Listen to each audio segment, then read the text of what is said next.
start off by using general socket set to remove the front end. We'll need some extension bars and some elbows to get up to the bumper bolts nice and easily. We'll also need a range of Torx sets all the way from T15 I think all the way up to T30 or T35. That's going to be to get all the other bits to trim off. The plan on the front of the van will be to remove the front bumper, pull the grille out. Then what we'll do is actually disconnect the right hand side of everything on the radiator, and then what we'll actually do is undo the radiator from its mounting brackets and remove the aircon and the radiator from one side, lift it up and support it. That will give us access into the front of the engine bay. We've got two options to get to these bolts that are up here. They're literally up there under that panel. You're either going to have to take the wheel liner out, which is a bit of a pain in the ass, or if you're like me and been in there a few times, the wheel liner is actually broken in that area. There's actually a little flap there that I can just push up and get my hands up to the bolts at the back of there.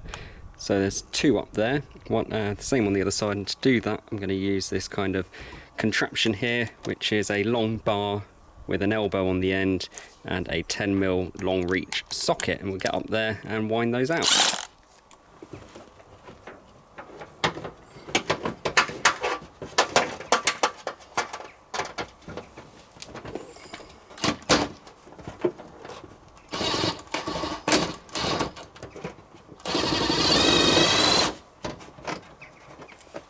Okay, so there's two of those up there.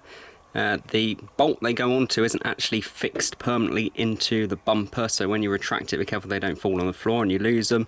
And also when you're coming to put the bumper back on, we're going to have to kind of position them and very carefully off them through the holes, or they will push back in through and fall out of the bumper.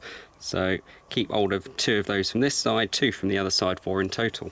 So along the front edge of the bumper are 3 or 4 straps that kind of hold it to the bottom cross panel or member. These bolts look like this. I think they're a T30, maybe a T35. We need to get up there, undo those. If they're anything like mine, they might be rusted and snap off, and if that's the case, if you're lucky, you might be able to retract the rest of it out, or you might have to drill it out and actually go up a bolt size and re-tap it. Luckily most of them come out, one broke.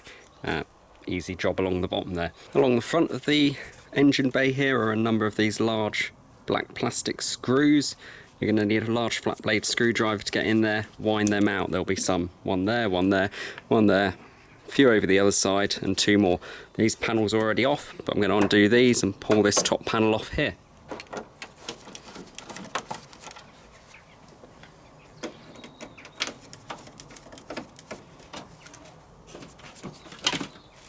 As you look at the front of the bumper, you may actually have some screws up in here.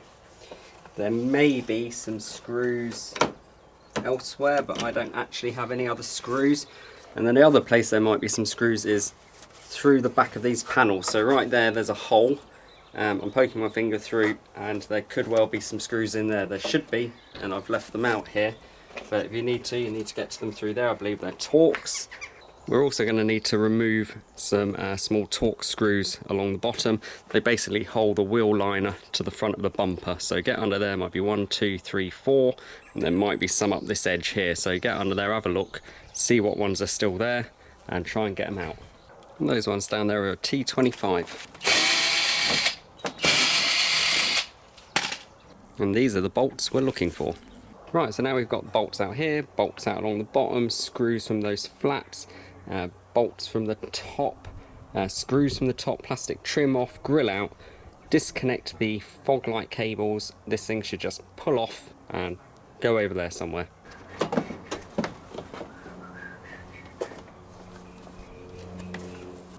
And here are the offending bumper bolts that you don't want to lose. They kind of slot into the bumper, thread through the holes there, and then you have to get these nuts back on from the other side. A bit fiddly. Should be 4 of those. Right, next step, we're going to pull the intercooler off, because that will hold this front end in. So let's remove that. Okay, so that's a T25 each end.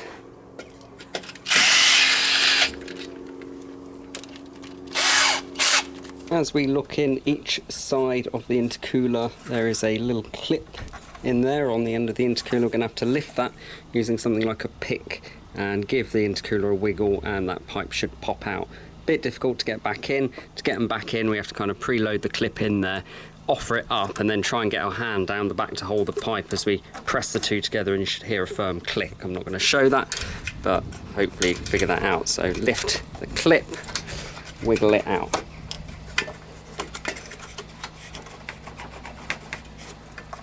If it's being difficult, we might need to remove the clip completely.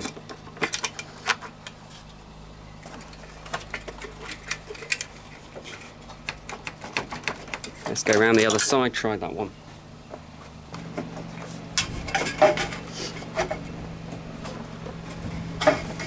Okay, took a bit more effort than I hoped to get that one out, but I got my hand around the back, wiggled the pipe a bit, lifted the clip, and it came out.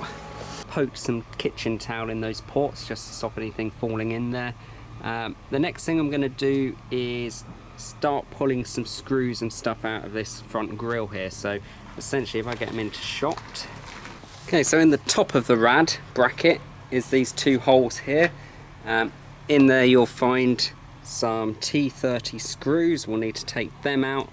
The other place there's some screws is up in the bottom of the rad. So the screws are actually here. They're kind of a big round plastic washer, or big round metal washer with some T30 screws in.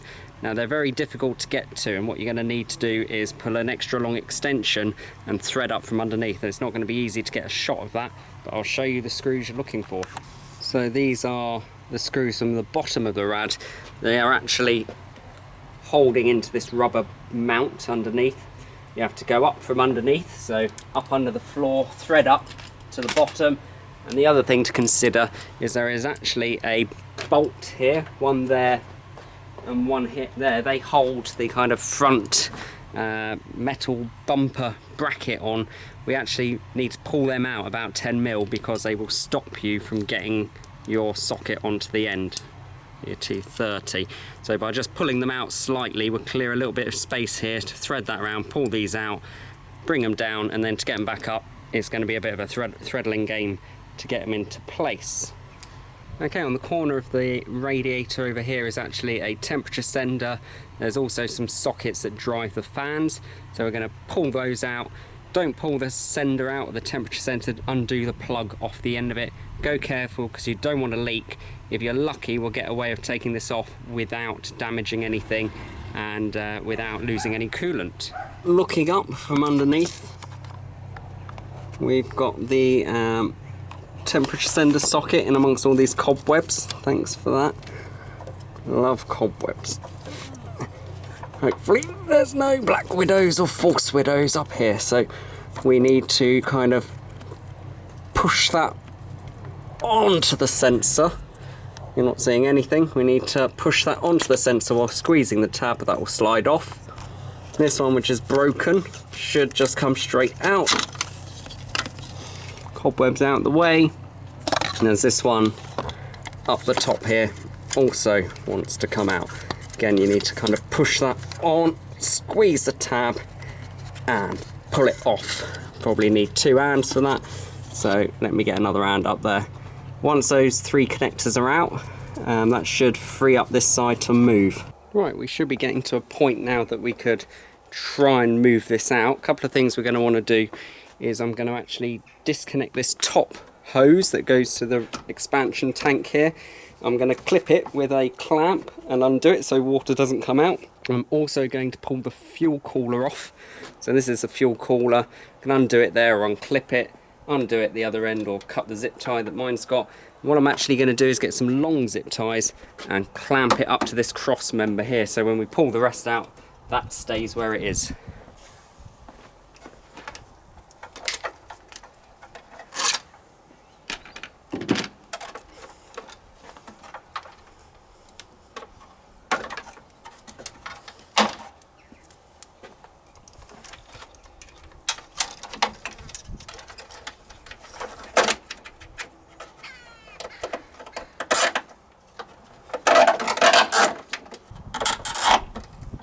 Go ahead and clamp this one off. Going to undo it from there. Be careful if your coolant is hot, you might get steam come out of here. And there we go, see, we've got some steam come out, it's quite hot.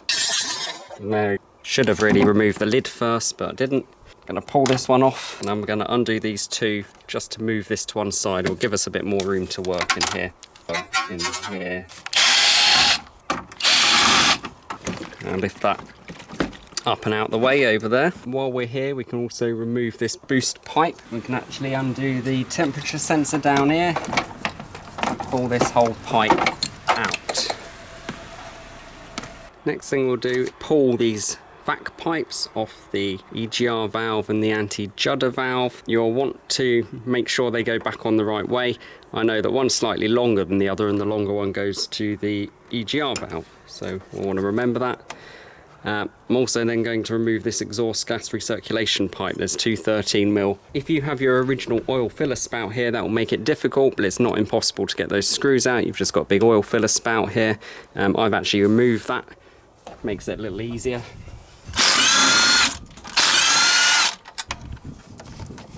Two bolts. Okay, now we've prepped that, we can come back to moving the radiator out the way. So essentially the radiator should now be free. We should be able to push some plastic brackets down here. You might want a screwdriver or something to push them down with.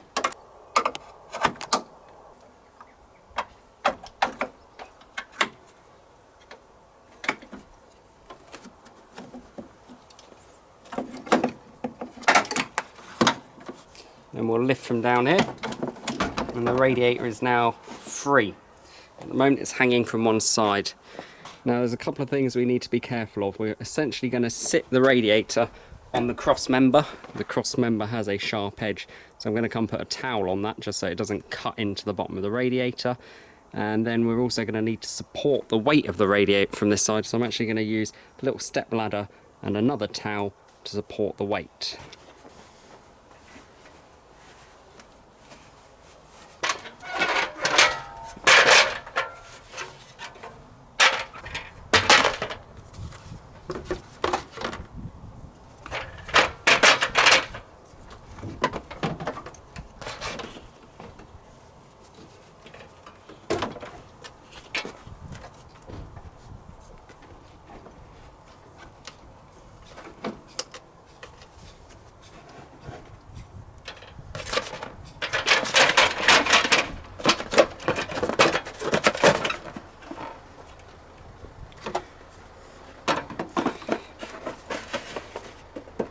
Okay, so as you can see, pretty Heath Robinson, but we've lifted the rad out with the air conditioning cooler on there as well.